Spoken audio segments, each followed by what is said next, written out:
They called me a failed daughter until I faced Lord Harrington's lawyer in court. My name is Olivia Jones, and I'm 32 years old. For the last decade, I've been a barrister, living and breathing the dense, unforgiving legal jungle of London. It's a world of crisp black robes, powdered wigs, and arguments so sharp they could draw blood. It's a world I built for myself, brick by painful brick, 1,000 miles away from the rolling green hills and ancient stone of Oakhaven Manor, the home I was born in but never truly belonged to. I never imagined that the very profession my family scorned, the life they saw as a tedious consolation prize, would one day be the only thing standing between our 700-year-old legacy and utter ruin.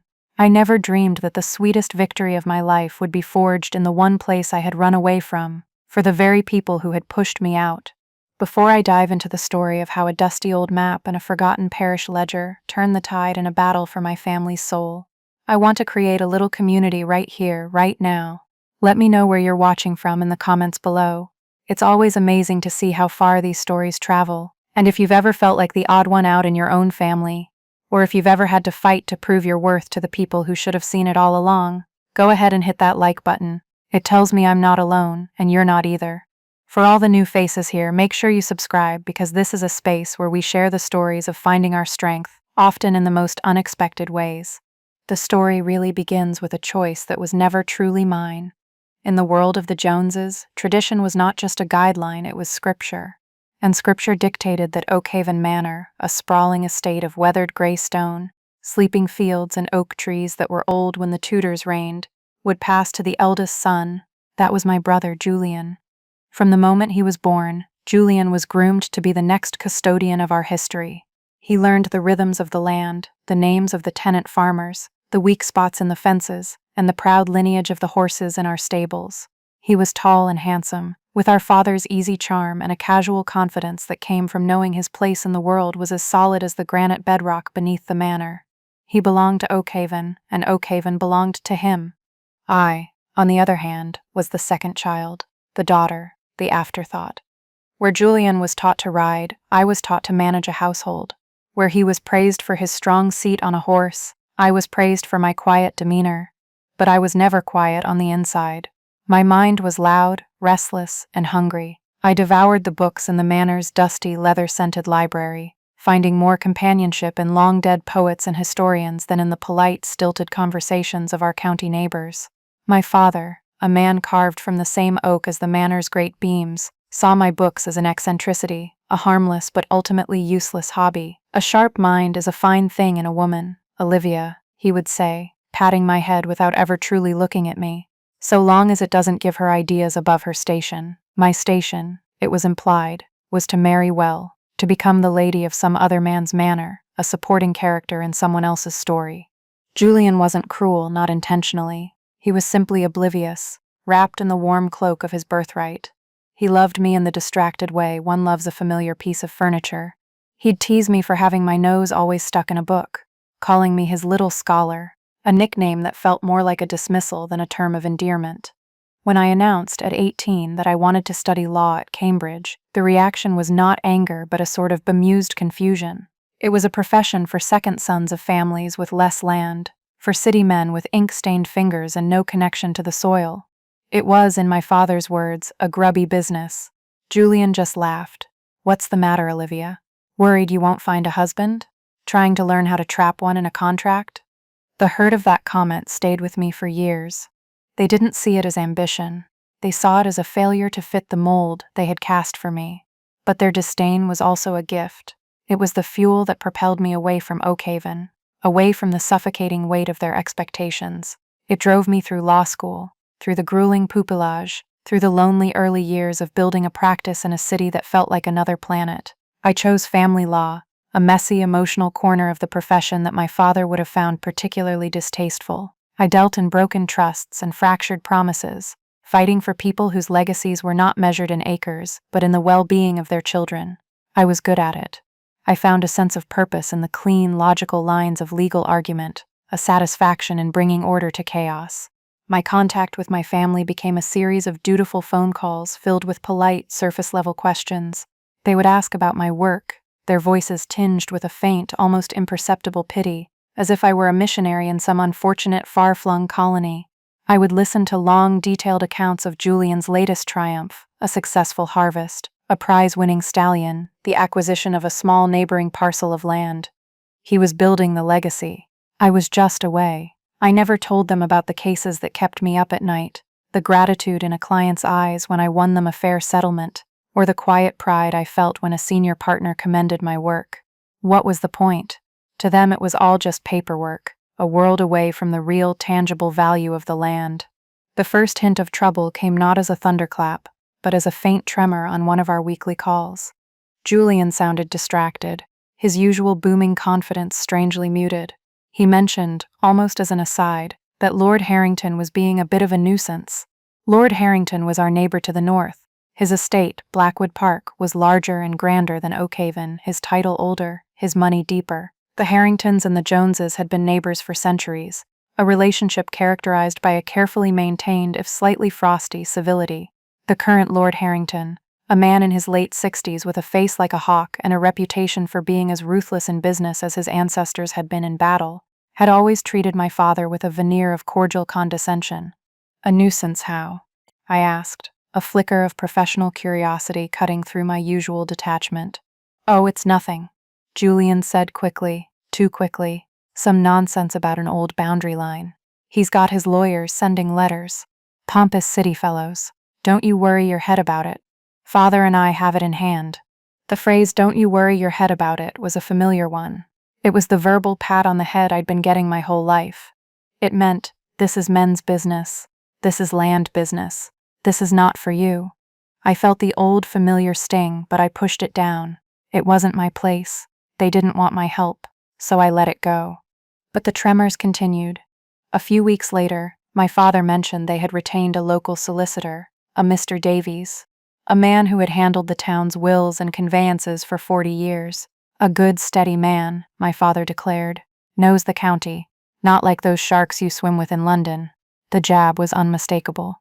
I pictured Mr. Davies, a kindly, silver-haired man who was probably more comfortable with tea and biscuits than with the predatory litigation Harrington's wealth could command. A cold knot of apprehension formed in my stomach. I tried to press for details, to understand the nature of Harrington's claim. Julian, what exactly are they citing? Is it an easement dispute? Adverse possession? What's the legal basis?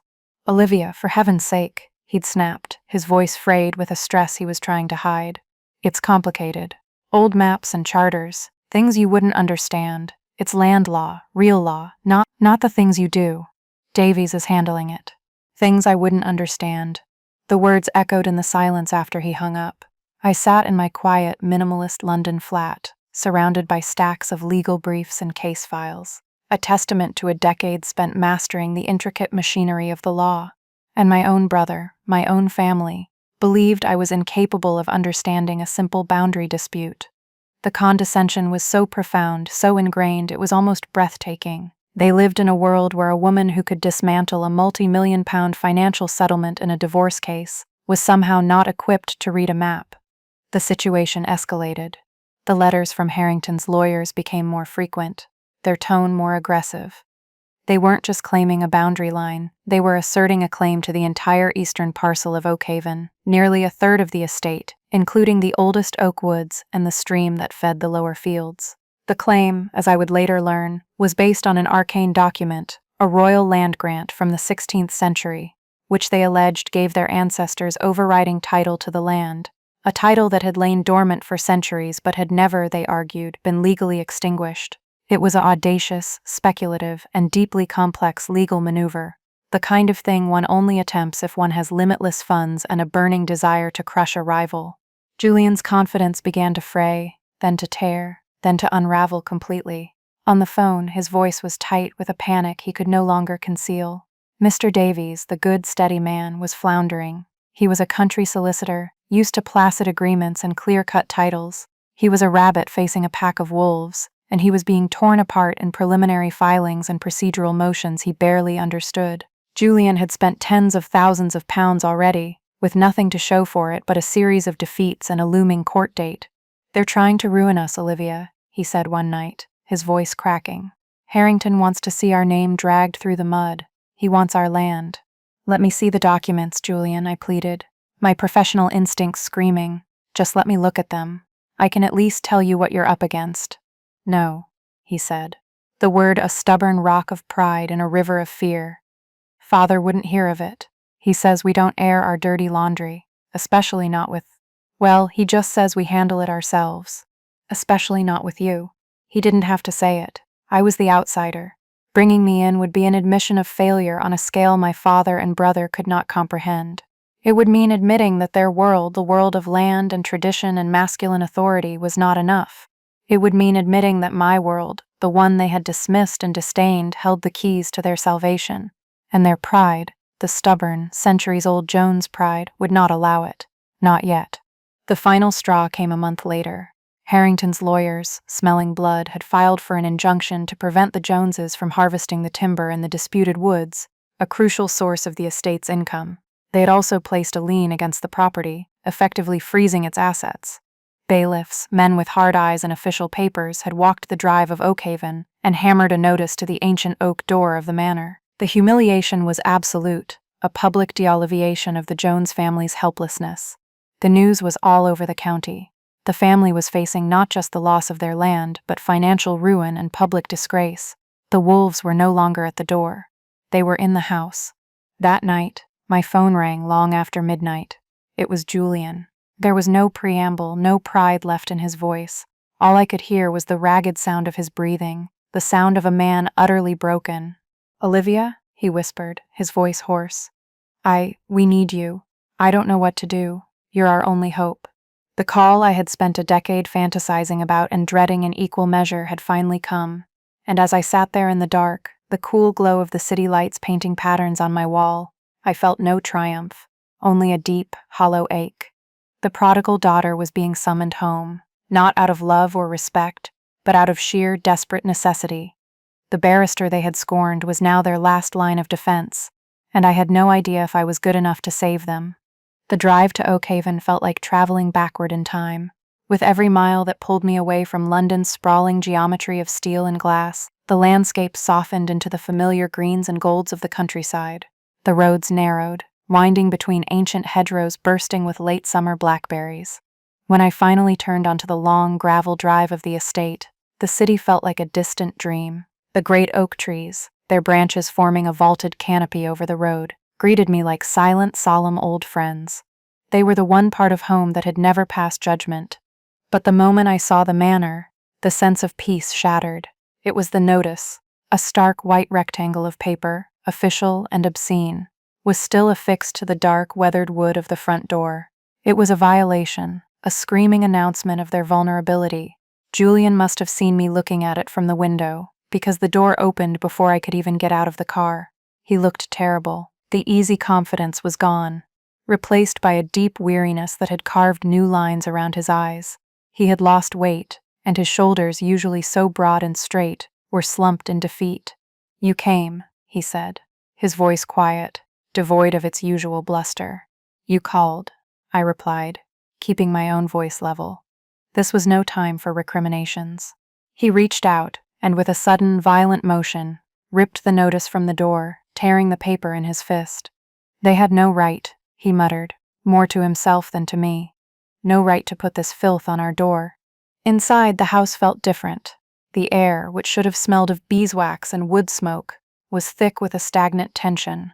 My father was in his study, a room paneled in dark wood and lined with generations of stern-faced Jones portraits.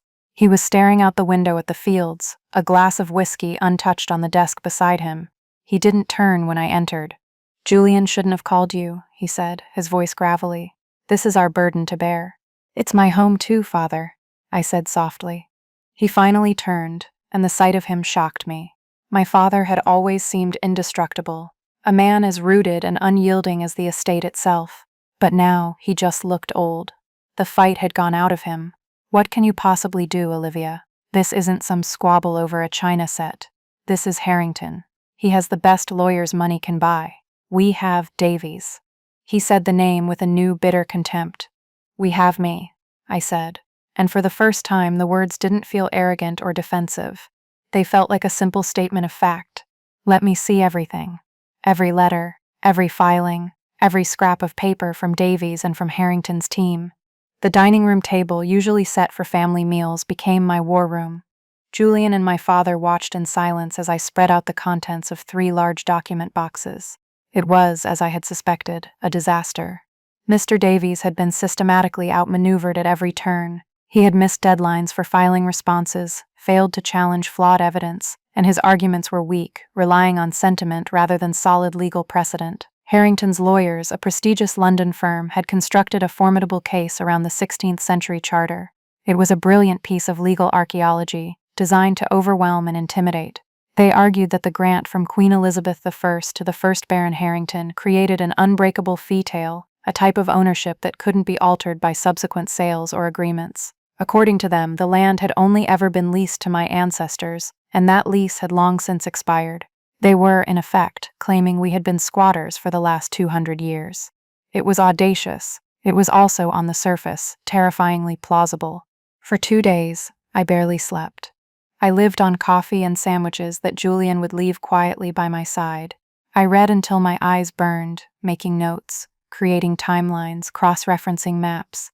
I could feel my father and brother watching me, their skepticism slowly being replaced by a dawning, grudging respect.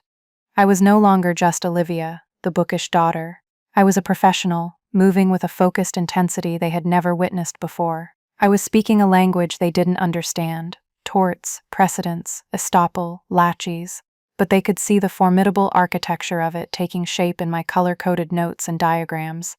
The initial meeting with Harrington's legal team was as unpleasant as I had anticipated. We met in a sterile conference room at their local office. They sent 2 junior associates, both young men in sharp suits who oozed the smug self-assurance of those who believe they are on the winning side. They addressed Julian, assuming he was in charge, their tone dripping with condescension. "Mr. Jones," the taller one began, "we're prepared to offer a settlement to avoid further unpleasantness. Lord Harrington is willing to purchase the remainder of your property at a price that is frankly more than generous, considering the weakness of your legal position." Before Julian could even stammer a response, I leaned forward, placing my hands flat on the polished table. "My name is Olivia Jones," I said, my voice calm and cold. "I am counsel for the Oakhaven estate, and you will address your comments to me." They both blinked, taken aback. They had clearly assumed I was a secretary or a paralegal. "And let me be clear," I continued, looking directly into the taller one's eyes. "There will be no settlement. Oakhaven is not for sale. We will see you in court." I then proceeded to systematically pick apart their latest filing, pointing out 3 procedural errors and a misquoted precedent. I watched the smugness drain from their faces, replaced by a flicker of uncertainty. They were used to steamrolling a country solicitor. They weren't prepared for me. I left them sputtering, having seized a small but significant psychological advantage. But I knew that courtroom theatrics wouldn't be enough. Their case was strong, and I had nothing to counter it with.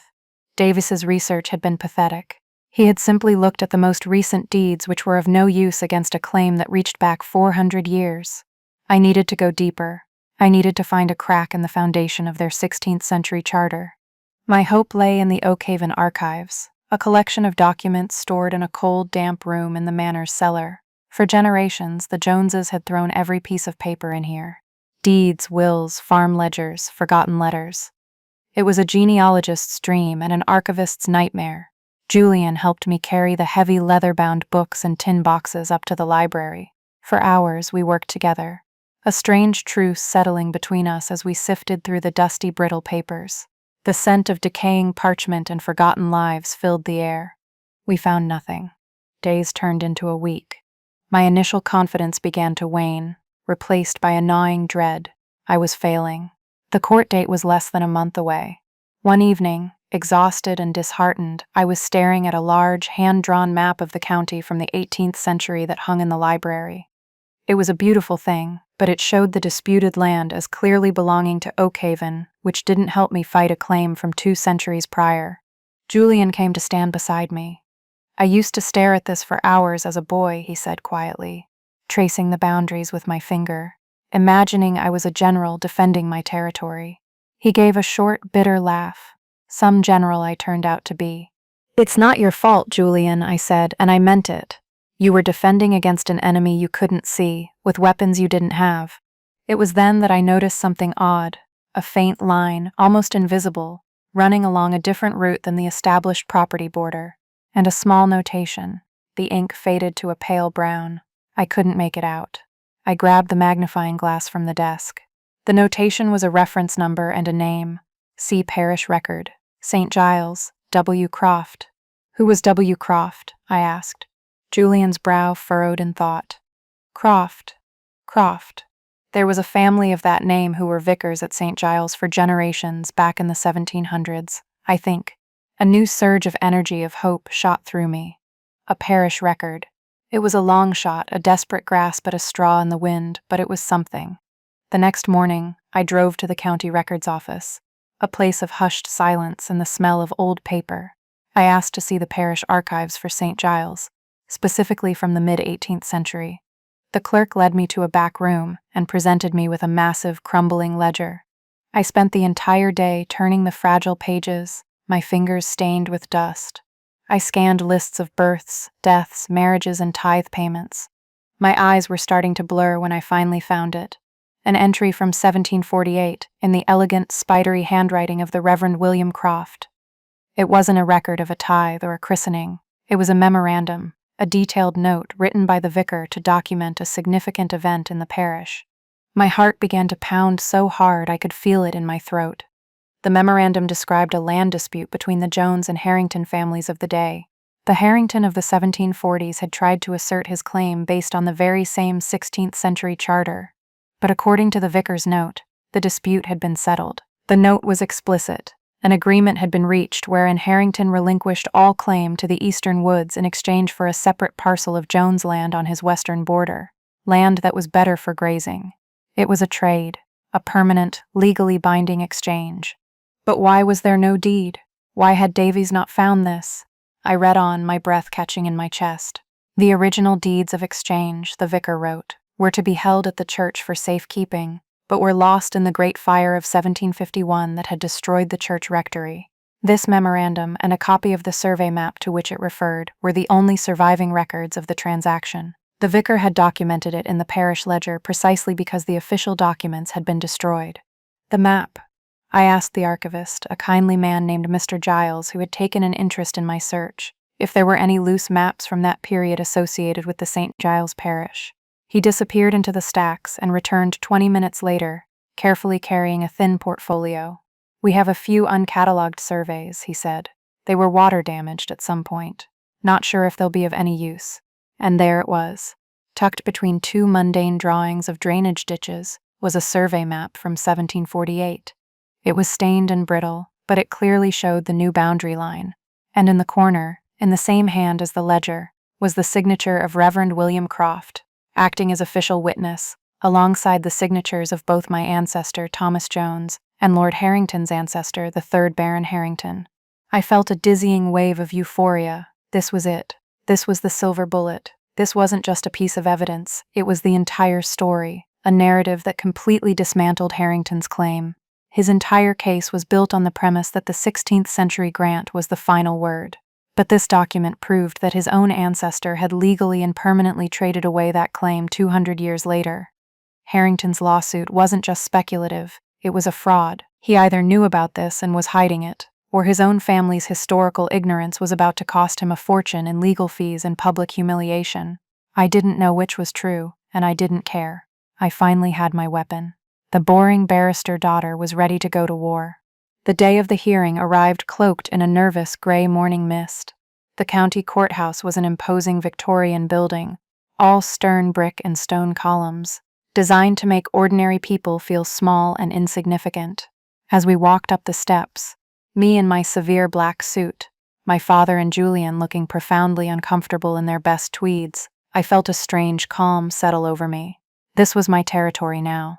The fields, the stables, the manor that was their world. But this place of cold marble floors, echoing corridors, and the arcane language of the law, this was mine.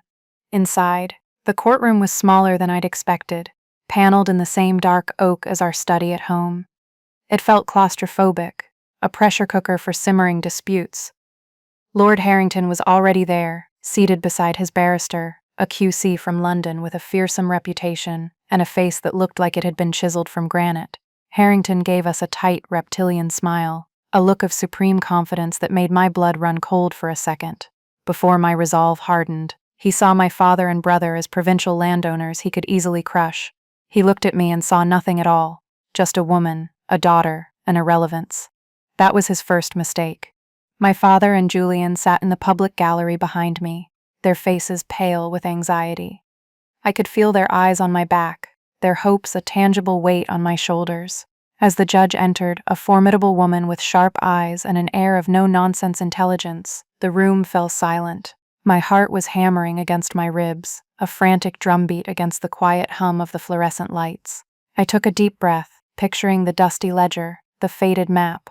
I had the truth on my side. Now I just had to make it heard. Harrington's barrister, Sir Malcolm, rose to speak. His voice was like polished mahogany, deep, resonant, and utterly assured. He laid out their case with masterful precision. He presented the 16th century royal charter with a flourish, treating it as a sacred text. He walked the judge through 400 years of Harrington lineage, painting a picture of an ancient, unbroken claim to the land. He made it sound as if my family had been house-sitting for 4 centuries and had simply overstayed our welcome. It was a powerful performance. I could see the judge listening intently, her expression unreadable. I stole a glance at Julian. His face was ashen. Sir Malcolm had built a fortress of an argument, and from the outside it looked impenetrable. When he finished, there was a heavy silence in the room. He sat down, giving Harrington a subtle, confident nod. The judge turned her sharp gaze to me. "Miss Jones?" I stood up, my legs feeling surprisingly steady. I arranged my notes on the lectern, not because I needed them, but to give my hands something to do. "Your Honor," I began, my voice clearer and stronger than I thought it would be. "Sir Malcolm has presented a fascinating work of historical fiction." A ripple of surprise went through the room. Sir Malcolm's eyebrows shot up. Lord Harrington scowled. "He has told one story based on one very old document," I continued, my voice gaining strength. "But he has conveniently omitted the next and most crucial chapter of that story.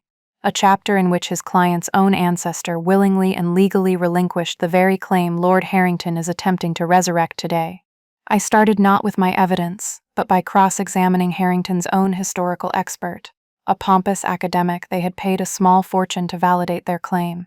I didn't challenge his knowledge of the 16th century. Instead, I asked him about the 18th century. "Professor, in your extensive research of the Harrington estate archives, did you find any records pertaining to a land exchange in the mid-1700s? He looked flustered. "Well, no, the archives from that specific period are incomplete. There was a fire, you see." "Ah, yes, a fire," I said, letting the word hang in the air. "How very convenient. But you are aware, are you not, that major parish events, particularly those involving land and tithes for prominent families, were often documented by the local church?" "I suppose that's possible," he conceded, shifting in his seat. "And you are aware that the parish church of St. Giles kept meticulous records during that period, under the stewardship of Reverend William Croft?" He was starting to sweat. My focus was on the Elizabethan era, as instructed. "As instructed," I repeated softly. "So you didn't look for any evidence that might contradict your client's claim. You only looked for evidence that supported it." "Thank you, Professor. No further questions." I had planted the seed of doubt. Now it was time to bring in the harvest. I formally submitted the certified copy of the parish ledger and the conserved survey map as evidence. I placed the oversized map on an easel so the entire courtroom could see it. The silence was absolute as I walked the judge through the vicar's memorandum, my voice ringing with a conviction born of late nights and dusty discoveries. "Your Honor, this is not just a note. It is a contemporaneous account by a respected, neutral officer of the church documenting a binding legal agreement. An agreement to trade the land. The Harrington of 1748 wanted better grazing land on his western border. My ancestor, Thomas Jones, wanted to secure his eastern woods. They made a deal. And here," I said, my finger tapping the brittle paper of the map, "are their signatures. The 3rd Baron Harrington and Thomas Jones, witnessed by the Reverend himself. The Harrington family has known for 250 years that this land was not theirs. They honored that agreement for 8 generations." I turned to look directly at Lord Harrington. His face was a mask of fury, his confident smirk replaced by a look of disbelief. Sir Malcolm was frantically whispering to him, but Harrington just stared at the map, as if willing it to burst into flames. "This lawsuit," I said, turning back to the judge, "is not a good-faith legal dispute. It is an act of predatory aggression, based on the deliberate concealment or willful ignorance of my family's history and his own. Lord Harrington hoped he could use his wealth and power to bully my family into submission, gambling that a piece of paper from 4 centuries ago could erase a binding agreement from 2 centuries ago.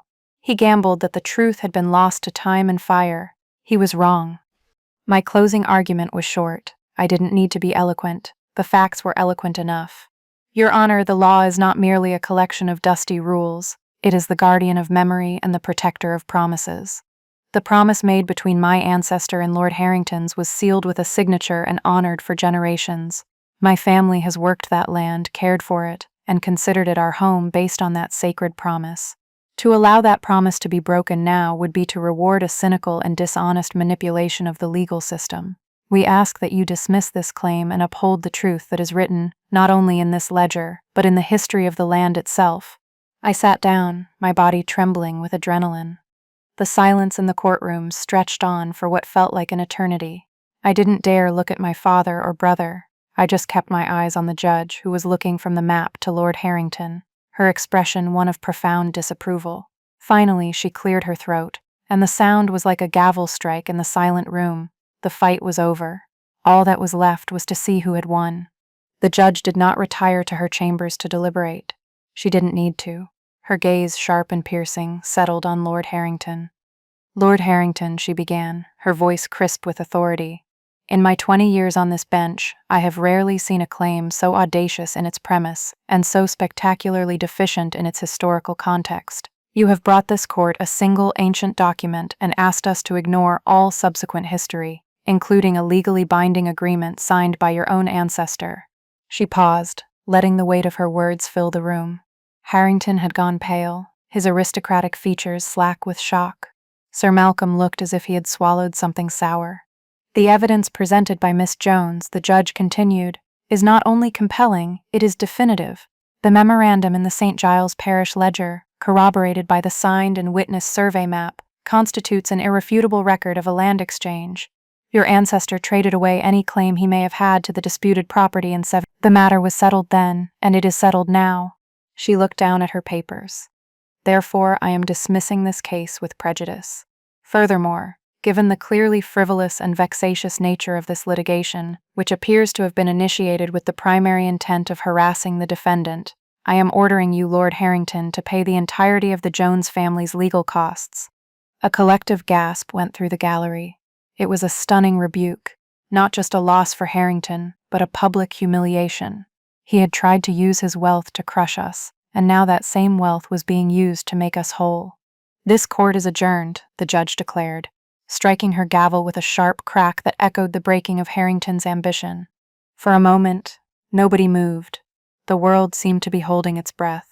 Then, slowly, Julian stood up. He looked at me, his eyes wide with a mixture of shock, relief, and something I had never seen from him before: pure, unadulterated awe. My father rose beside him, his face a mess of emotions I couldn't begin to decipher. I gathered my papers with hands that were now shaking, the adrenaline of the fight giving way to a profound, bone-deep exhaustion. As I turned to leave the council table, I found my path blocked by my brother. He didn't say anything. He just wrapped his arms around me, pulling me into a fierce, clumsy hug. He held on for a long time, and I could feel the tension of the past few months draining out of him. "You did it, Olivia," he whispered into my hair. I can't believe it. You actually did it." When he let go, my father was standing there. He looked at me, truly looked at me, and for the first time, I felt like he was seeing me. Not the daughter who didn't fit, but the person I had become. "Your mother," he said, his voice thick with emotion. "She would have been so proud of you today." He reached out, not to pat my head, but to place a hand on my shoulder, a gesture of equal standing. "I am proud of you." The words I had longed to hear my entire life. And now that they were here, they felt different. They were welcome, yes, a soothing balm on an old wound. But as we walked out of the courthouse and into the bright, cleansing sunlight, I realized something profound. The victory in that courtroom hadn't been for them.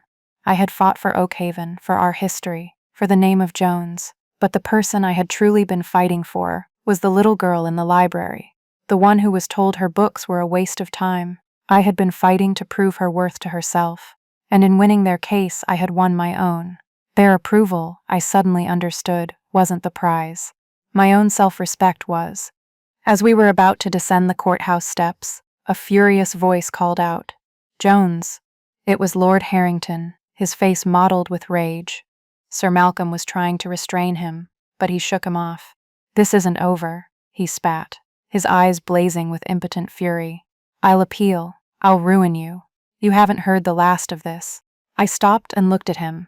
I felt no anger, no triumph, only a strange sort of pity. He was a man defined entirely by his title and his land, and he had just been diminished. He had nothing else.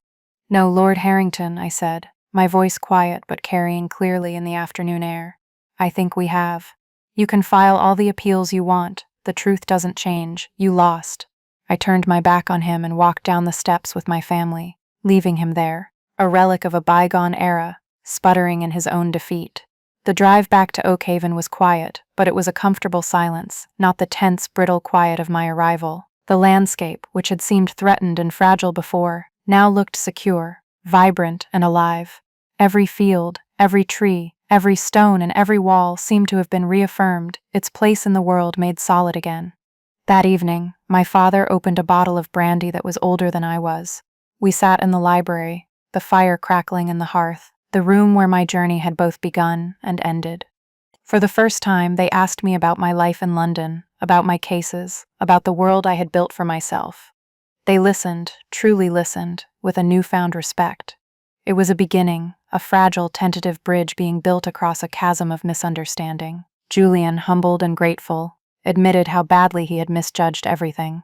"I thought being the custodian of Oakhaven meant I had to do it all myself," he confessed, swirling the brandy in his glass. "I thought asking for help, especially from you, was a sign of weakness. I was a fool." My father nodded in agreement. "We saw your ambition as a rejection of this place, Olivia, of us.